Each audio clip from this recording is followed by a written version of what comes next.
Hello friends, welcome back again. Harshoraj home કિચનમાં તમારું સ્વાગત છે ફ્રેન્ડ્સ. ઠંડીની સિઝન ચાલુ થઈ ગઈ છે. આજે મારા હસબન્ડની ડિમાન્ડ છે કે આજે ઠંડી બહુ છે તો કાંઈક મસ્ત મજાની ચીજ તું બનાવ. તો મેં વિચાર કર્યો આપણે એક મસ્ત રેસીપી બનાવીએ, મંચાવ સૂપ, કે ઠંડીમાં પીવાની બહુ મજા આવી જાય અને ગરમ લાગે આપણને, અને સૂપ પીને આપણે ફૂલ એન્જોય કરીએ ફ્રેન્ડ્સ. તો આજે મારા હસબન્ડના ડિમાન્ડ પર આ રેસીપી હું બનાવું છું કરીને. તો ચાલો આપણે રેસીપી સ્ટાર્ટ કરીએ ફ્રેન્ડ્સ. અહીંયા મેં કેબેજ, કેપ્સિકમ, કેરેટ, સાદી ડુંગળી અને લીલું લસણ લીધું છે અને પેનમાં તેલ તપાવવા મૂકી દીધું છે. 2 ચમચી જેટલું તેલ છે એમાં ફ્રેન્ડ્સ. હવે આપણે એમાં આદુ, મરચાં, લસણ ક્રશ કરેલા નાખી દેવાના છે. તકરીબન 2 સ્પૂન જેટલા નાખી દેવાના છે ફ્રેન્ડ્સ, કેમ કે આદુ, મરચાં, લસણનું ટેસ્ટ એમાં સારું આવે છે. હું સૂકું લસણ બી વાપરીશ અને લીલું લસણ બી એમાં વાપરવાની છે.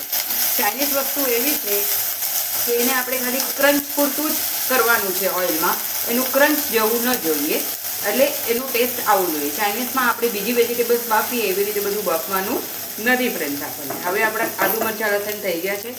એમાં હું લીલું લસણ નાખું છું ફ્રેન્ડ્સ. આપણે એને થોડું સોતે કરી લઈશું ઓઇલમાં. લીલું લસણ તો બહુ જ સારું ટેસ્ટ આપે અને ઠંડીની સિઝનમાં કોઈ બી વસ્તુમાં આપણે લીલું લસણ નાખીને ખાઈએ તો બહુ જ મજા આવે છે ફ્રેન્ડ્સ. તો તમે બી મને કહેજો કમેન્ટમાં કોણ લીલું લસણ નાખીને વસ્તુઓ બનાવે છે કરીને ફ્રેન્ડ્સ. હવે આપણે આગળ વધશું. એમાં હું કેબેજ નાખું છું ફ્રેન્ડ્સ, ગાજર નાખું છું અને કેપ્સિકમ નાખી છે એમાં. એને બી આપણે સોતે કરી લેવાનું છે ફ્રેન્ડ્સ, બધી વસ્તુને. અને એમાં હું ઓનિયન નાખીશ ફ્રેન્ડ્સ. આ બધી વસ્તુને આપણે ઓઇલમાં વ્યવસ્થિત રીતે સોતે કરી લેવાની છે ફ્રેન્ડ્સ. બસ એને બહુ ચડવા નથી દેવાનું, એનું ક્રંચ મસ્ત રહેવા દેવાનું છે કરીને ફ્રેન્ડ્સ. તો સૂપ પીવાની બહુ જ મજા આવશે. બારે આપણે સૂપ પીએ છીએ એ ટાઈપનું સૂપ બનશે. તમે માપથી બધી વસ્તુઓ નાખશો તો તમારું સૂપ એકદમ ફર્સ્ટ ક્લાસ થઈ જશે ફ્રેન્ડ્સ. હવે આપણે એને સોતે કરી લીધું છે. હવે એમાં સ્વાદ પ્રમાણે મીઠું નાખવાનું છે, એટલે આપણી વેજીટેબલ તળતી થાય. અને બ્લેક પેપર નાખવાનું છે. બ્લેક પેપર બહુ જ ટેસ્ટ સારું આપે છે ફ્રેન્ડ્સ, અને ઠંડીમાં આપણા શરીરમાં ગરમાશ બી લાવે એ કરીને. હવે આપણે આ સોતે કરી દેવાનું છે બધું. ઓકે ફ્રેન્ડ્સ, હવે આપણા વેજીટેબલ્સ તૈયાર થઈ ગયા છે કરીને. હવે આપણે એમાં માપસર 1 લીટર પાણી નાખવાનું છે કરીને. તો આપણે એમાં એડ કરશું. 1 લીટર પાણી એડ કરી દઈશું એમાં friends.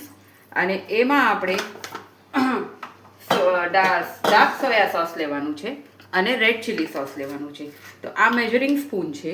3 table spoon dark soya sauce અને 3 ટેબલ સ્પૂન આપણને રેડ ચીલી સોસ નાખવાનું છે ફ્રેન્ડ્સ.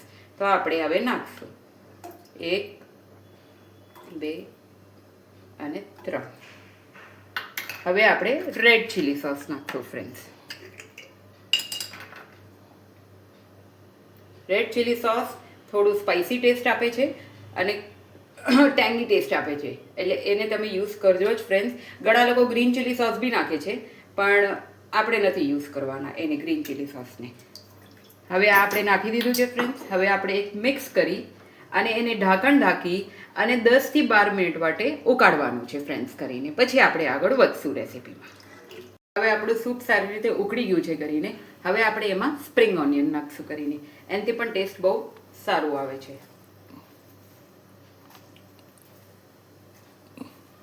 અને એને મિક્સ કરી દઈશું.